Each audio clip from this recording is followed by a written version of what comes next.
अक्सर दिल की धड़कन बहुत धीमी रहती है। सेहत के पहले सेगमेंट में बताएंगे ऐसा क्यों हो रहा है। सेहत के दूसरे सेगमेंट में जानिए रोज थोड़ा बोर होना आपके दिमाग के लिए अच्छा क्यों है। सेहत के आखिरी सेगमेंट में जानिए काले चने खाने के फायदे क्या हैं। Brought to you by SBI Life Insurance and Sensodyne K.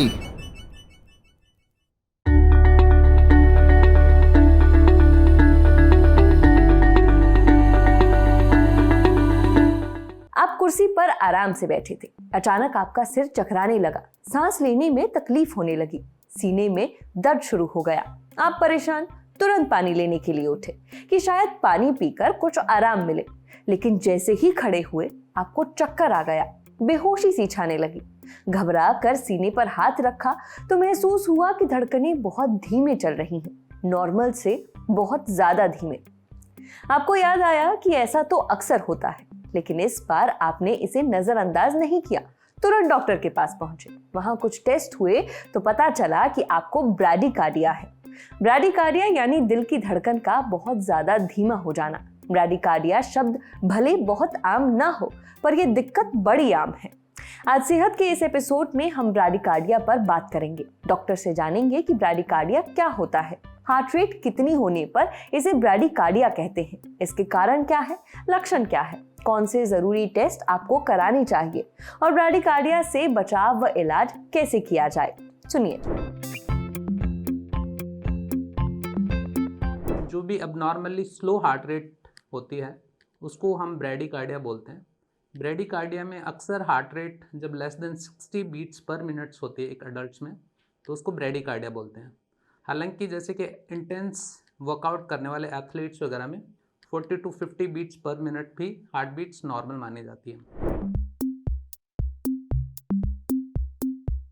Bradycardia के देखिए एक्चुअली बहुत सारे कारण हो सकते हैं। जैसे बताया कि इवन इंटेंस फिजिकल एक्टिविटी करने वाले एथलीट्स वगैरह में नॉर्मली भी ब्रैडीकार्डिया हो सकता है, या फिर जैसे कई बार ड्रग रिलेटेड कॉजेज होते हैं, जैसे ड्रग्स जो कि इवन ब्लड प्रेशर या हार्ट पेशेंट्स को दी जाती हैं, जैसे कि मेटोप्रोलोल, कार्वेडिलोल, या बहुत सारी एंटी एरिथमिक्स होती हैं जैसे कि एमियोडारोन, डिजॉक्सिन, या दवाइयाँ जैसे कि इवाब्रेडिन वगैरह, इनके चलते भी हार्ट रेट स्लो हो सकती है, जिसको ब्रैडीकार्डिया भी बोलते हैं।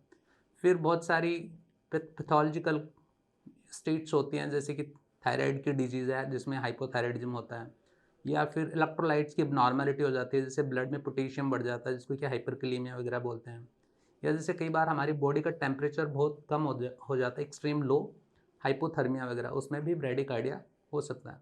इसके अलावा कुछ एक हार्ट रिलेटेड डिजीज़ होती हैं जैसे कि साइनस नोड डिजीज़ है, या एवी ब्लॉक है, या कंप्लीट हार्ट ब्लॉक होता है जैसे जो कि कंजेनिटल भी होता है और एक्वायर्ड भी हो सकता है, या इवन कई बार post myocardial infarction, heart attack के बाद भी हार्ट रेट स्लो वगैरह हो सकती है।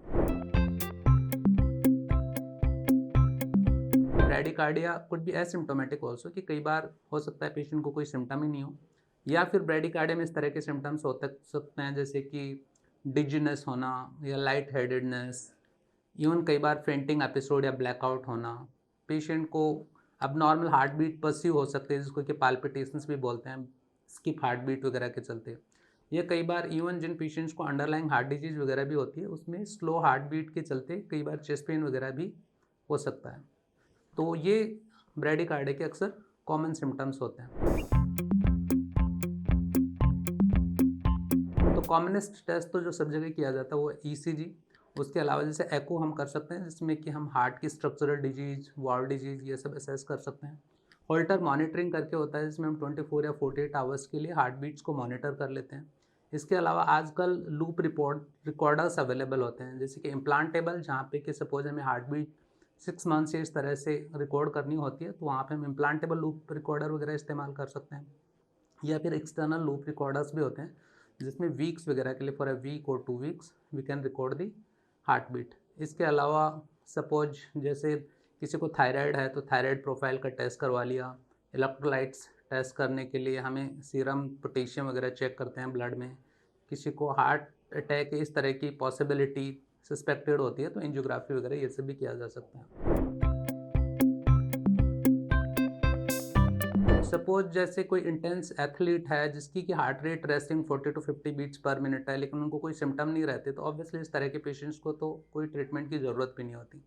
इसके अलावा डिपेंड करता है कि सपोज किसी पेशेंट की हार्ट रेट किसी दवाई के चलते स्लो है तो ऑब्वियसली हम वो दवाई बंद कर सकते हैं, या डॉक्टर की सलाह से डोज ऑप्टिमाइज की जा सकती है, जैसे कि मेटोप्रोलोल या कार्बिडोल वगैरह, ये जैसे बोला। इसके अलावा दवाई बताई जैसे डिजॉक्सिन है, एमियोडारोन है, इवाब्रेडिन है, जो कि अक्सर हार्ट रेट कम कर देती हैं, वो डॉक्टर की सलाह से हम वो कर सकते हैं। इसके अलावा डिपेंड करता है, सपोज पेशेंट इमरजेंसी में आया तो एट्रोपिन इंजेक्शन देते हैं, ट्रांसक्यूटेनियस पीसिंग होती है, आजकल टेम्पररी पीसिंग भी इमीडिएटली कर दी जाती है इमरजेंसी में, या कई बार इस तरह के पेशेंट को परमानेंट पेसमेकर वगैरह की भी ज़रूरत पड़ती है, और उसके बाद इनका क्वालिटी ऑफ लाइफ अच्छा रहता है। अगर आपकी हार्ट बीट अक्सर इरेगुलर रहती है, कभी बहुत धीमी तो अचानक कभी बहुत तेज हो जाती है, तो इसे इग्नोर न करें। ये दिल से जुड़ी किसी दिक्कत का इशारा हो सकता है। आप तुरंत डॉक्टर के पास जाएं और जरूरी इलाज कराएं। अब बढ़ते हैं सेहत के अगले सेगमेंट की तरफ, तन की बात।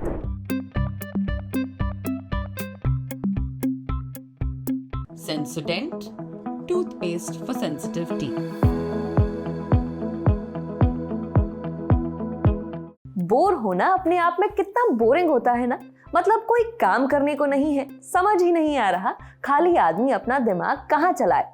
लेकिन हर बार बोर होने पर दिमाग क्यों चलाना? थोड़ी देर बिना किसी काम, बिना स्क्रीन के बैठे रहना भी बहुत अच्छा है।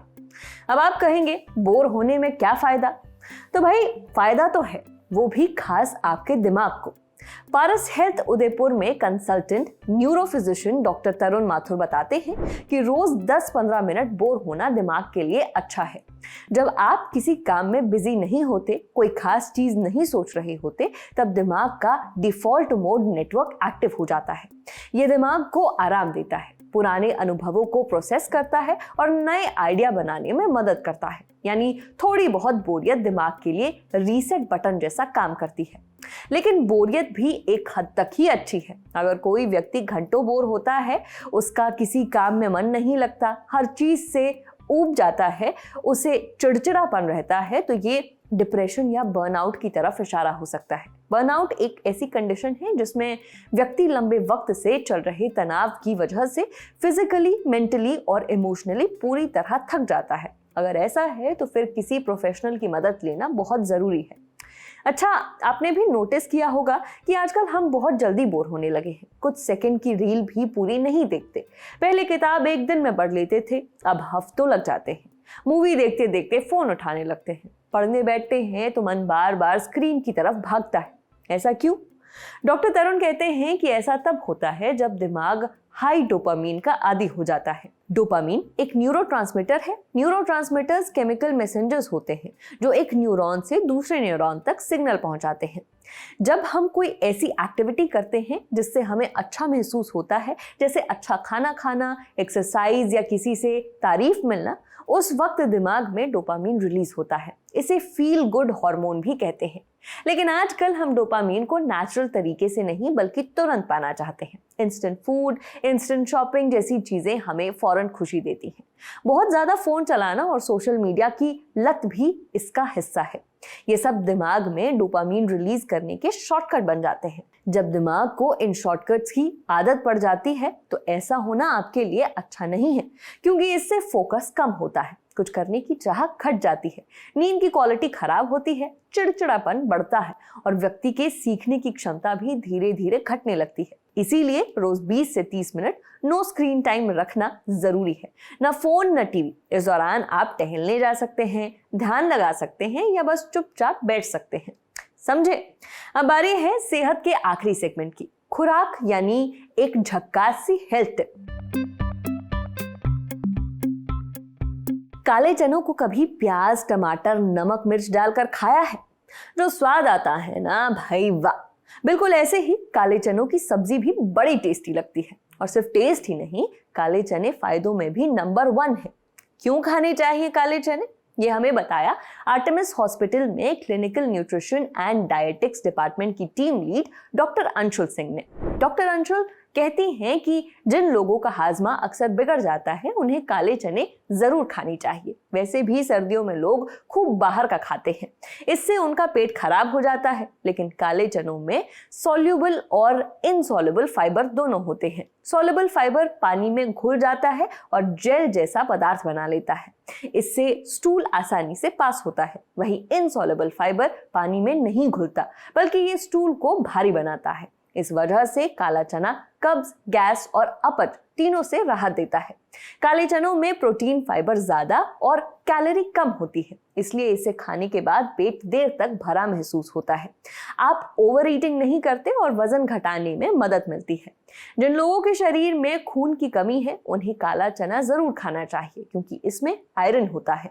वहीं डायबिटीज के मरीज बिना किसी टेंशन के काले चने खा सकते हैं। इसका ग्लाइसीमिक इंडेक्स लो होता है। इन्हें खाने के बाद खून में शुगर का लेवल धीरे धीरे बढ़ता है, अचानक नहीं बढ़ता। इससे ब्लड शुगर कंट्रोल करने में मदद मिलती है। काले चने दिल की सेहत के लिए भी अच्छे हैं। इसमें मौजूद पोटेशियम ब्लड प्रेशर कंट्रोल करता है। देखिए, पोटेशियम खाने से एक्स्ट्रा सोडियम पेशाब के जरिए शरीर से बाहर निकल जाता है। ऐसा होने पर खून की नलियां रिलैक्स होती हैं, इससे खून का बहाव सुधरता है और बीपी कंट्रोल में रहता है। वहीं इसमें मौजूद फाइबर बैड कोलेस्ट्रॉल का लेवल घटाता है। काले चनों में एंटीऑक्सीडेंट्स होते हैं। एंटीऑक्सीडेंट्स हमारे सेल्स को नुकसान से बचाते हैं। सेल शरीर का बेसिक यूनिट होता है। शरीर का हर हिस्सा सेल से बना है। हेल्दी सेल्स यानी मजबूत इम्यून सिस्टम। वैसे भी सर्दियों में खांसी, जुकाम, बुखार लगा ही रहता है, लेकिन काला चना खाने से सेल्स हेल्दी रहते हैं। इससे तमाम इन्फेक्शंस और बीमारियों का रिस्क घट जाता है। काले चनों में कैल्शियम, फास्फोरस और जिंक जैसे मिनरल्स होते हैं। ये हड्डियों को मजबूत बनाते हैं। इससे फ्रैक्चर होने का रिस्क भी कम हो जाता है। आप काले चनों को भिगोकर, उबालकर या भूनकर खा सकते हैं। चना चाट, दाल या सब्जी भी बना सकते हैं। हालांकि जिन लोगों को इरिटेबल बाउल सिंड्रोम है या किडनी से जुड़ी बीमारी है, उन्हें काला चना खाने से बचना चाहिए। आज सेहत में इतना ही। अच्छा, अगर आप डॉक्टर हैं या फिर आपका डॉक्टर से कोई सवाल है तो स्क्रीन पर दिख रही मेल आईडी पर दाग दीजिए। सूचना समाप्त। शुक्रिया। यहाँ कबूतर एक पंख से उड़ता है और दूसरे से अपनी इज्जत बचाता है।